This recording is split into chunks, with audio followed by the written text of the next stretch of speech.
Хэрвээ та сайтар бодоод үзвэл өглөө сэрүүлгээ хойшлуулах нь утгагүй хэрэг. Энэ нь яг л би өглөө босхийг үзэн яддаг учраас дахин дахин хойшлуулдаг гэж хэлж байгаагаас өөрчлөгүй. Димитри Мартин. Хэрвээ арай хожуу эхэлдэг байсан бол би өглөөд дуртай байх л байлаа. Нэр нь үл мэдэгдэх хэн нэгэн. За сайн байцгаана уу? Өнөөдөр та бүхэндээ өглөөний гайхамшиг номынхоо өглөө эртлэн босох 5 алхамд аргачлал гэдэг хэсгээс уншин хүргэе. Юуны төрөнд дараах аргачлал байгаагүй бол би одоо ч гэсэн өглөө бүр унтаж эсвэл сэрүүлгээ хойшлуулсаар би эртэж хүн биш гэсэн явцуу итгэл үнэмшилтэй үнэн чивээр байх байсан гэдгийг хэлмээр байна. Хинч өглөө эрт босохдоо дуртай биш гэж хэлдэг боловч хүн бүр өглөө эртлэн боссны дараа төрдөг тэр мэдрэмжинд дуралдаг. Энэ нь яг л дасгал хөдөлгөөн хийхтэй адил буюу дасгал хөдөлгөөн хийж эхлэх нь хэцүү боловч нэгэнд хийсний дараа гайхалтай сайхан мэдрэмж авдаг шүү дээ. Иймээс эртлэн босох нь ялангуяа зоригтой сэрэх нь танд үргэлж бүтэн өдрийн турш таныг хүчрхжүүлэх мэдрэмж төрүүлэх болно. Сэрэх сэдлийн төвшингээ нэмэгдүүлэх нь. Бидний ихэнх нь өглөө бүр сэрүүлэг дуугарах үед гүн нойрноос сэрэх хэрэгтэй болдог. Улмаар тухлаг орноосоо босох нь тийм ч таатай санагддаггүй. Хэрвээ та өөрийнхөө сэрэх сэдлийг буюу сэрэх сэдлийн төвшинг 1-ээс 10 хүртэлх тоогоор хэмжих.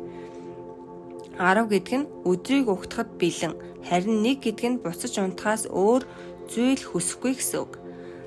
Шаардлага гарвал сайндаа л 1 эсвэл 2 гэж үнэлэх байх. Мэдээж хэрэг хагас нойрмог байгаа учраас сэрүүлгээ хойшлуулад буцаж унтах нь хэвийн үзэгдэл. Тэгвэл таны сэрэх сэдлийн төвшин таны дөнгөж 1 эсвэл 2 байх үед өөрийнхөө хүслийн ер бусын амьдралыг бүтээхийн тулд хэрхэн өглөө бүр эртлэн босдог болох вэ? Хариулт нь маш энгийн буюу алхамаар хийгдэл болно.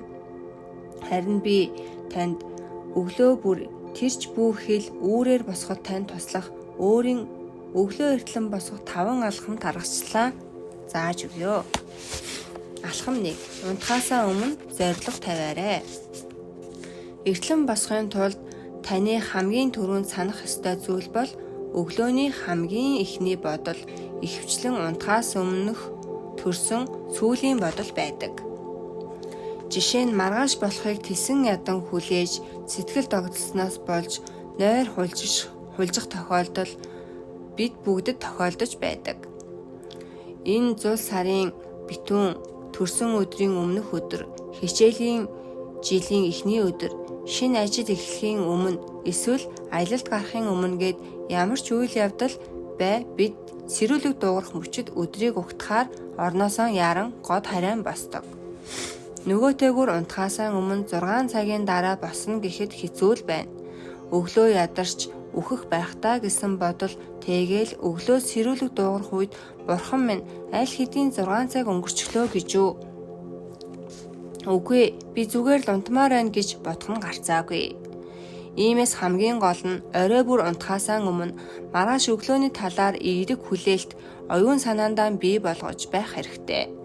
Хэрвээ та хүчирхэг зорилт бий болгохын тулд яг юу гэж хэлж болохыг мэдхийг хүсвэл өглөөний гайхамшигын унтлагын зоригжуулалтыг өглөөний гайхамшиг группийн юнит цэснээс үнгүй татаж авч үзээрэй. Алхам 2. Сэрүүлгийн өрөөнийхөө нөгөө болонд тавиарай. Хэрвээ та үүнийг хараахан хийж амжаагүй байгаа бол сэрүүлгийн орноосоо аль болох холдуулаарай. Ингэснээр та заавал орноосоо босож хөдөлгөөн хийх шаардлагатай болно. Хөдөлгөөн эрч хүч бий болгодог учраас орноосоо хөндөрөх нь таныг сэргэг болоход туслана.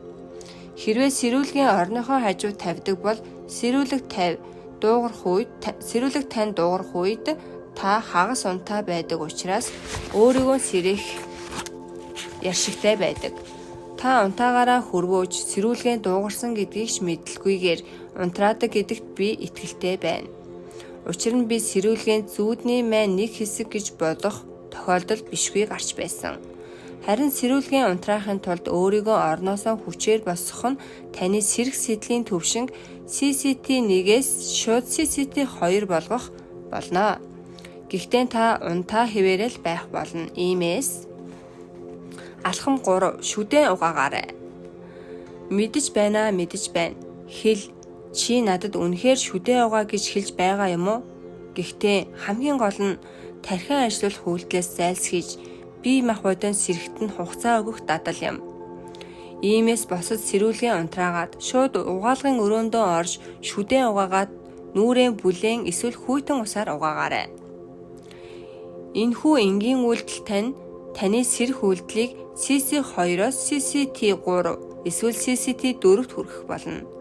Харин одоо та гаа өнөрцөн сайхан амтай болсон учраас дараа нь алхам 4. Аяга дүүрэн ус уугаарай. Өглөө бүр шингэн юм ууж байх нь чухал.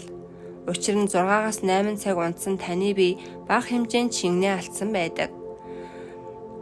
Шингэн алалт нь ядаргаа бий болгодог байна. Иймээс ихэнх тохиолдолд өдрийн аль ч цагт ядрах мэдрэмж төрвөл нойр дутуугаас бус харин шингэн дутагснаас болдог ажээ.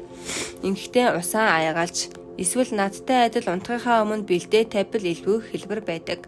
Өөрийнхөө хэмжээнд хурдан залгилж уугаарай. Гол нь унтаж байх зураа алдсан усаа богино хугацаанд нөхөх гээд байна шүү дээ. Ус ууж шингэнээ нөхснөөр таны сэрэх сэдлийн төвшин CCT3 байсан бол CCT4 эсвэл CCT4 байсан бол CCT5 болж өснө. Алхам 5. Бэлтгэлийн хувцас өмсөөрэй. Эцэст нь бэлтгэлийн хувцас өмсөөрэй. Ингэснээр та унтлахын өрөөгөө тэр даруй орхиж өглөөний гайхамшгаа хэрэгжүүлэх боломжтой болно. Зарим хүмүүс эхлээд шүршүүрт орохыг илүүд үздэг боловч би хувьдаа өглөөний шүршүүрт орох эрхээ хөлсөөн гаргаж байж хүртэх ёстой гэж боддог.